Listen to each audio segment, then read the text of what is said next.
Okay, ladies and gentlemen, so we've gotten through the directions. We've gotten down to where we click the icon for Edpuzzle, and it takes us there. Now, the question is, do we want to join the class? Yes, we join the class. Okay, and with that, we can now watch the Edpuzzle. Here we go. Okay, ladies and gentlemen, good job. Welcome to getting this far. Now, you'll notice you can't skip forward in the Edpuzzles. Now, you can go back. Once you've seen something, you can always go backward. You just can't go any further forward than the part you've already seen.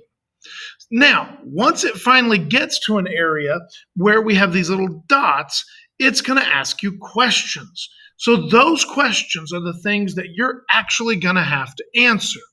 Now, with that in mind, let's go back and let's see what it looks like for Mr. Moore to look at.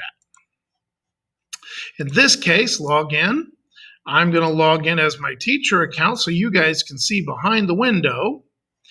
And you will find that in an Edpuzzle, if I have classes, I can take a look at what has been done in each of my classes.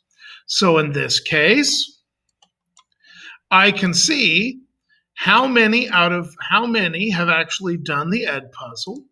I can go in and I can actually see the grades in Edpuzzle. If you get a grade that you don't like and you want a chance to do it better, I can reset that progress and that'll let it reset and you can start again by putting you down in the area where you haven't even started. So if you want a grade reset because you don't like it, all you have to do is ask. I will reset it and you can start it from scratch and do it as many times as you need until you get it 100% correct. So I can see the grades, but I can also do more than that. I can see who's watched it, what percentage of that video have watched it, which questions you got right, which questions you got wrong, what question you answered, what questions you didn't answer. All of those things I can see in Edpuzzle. I can also clearly see how long you spent watching the video or whether you took and spent time watching any part of that video twice or 3 times.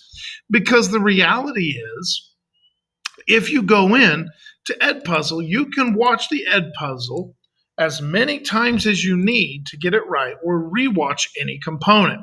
So that's how we're going to use Edpuzzle. It's to make sure you're watching the videos, gather information, and gather data for me. Thanks, guys.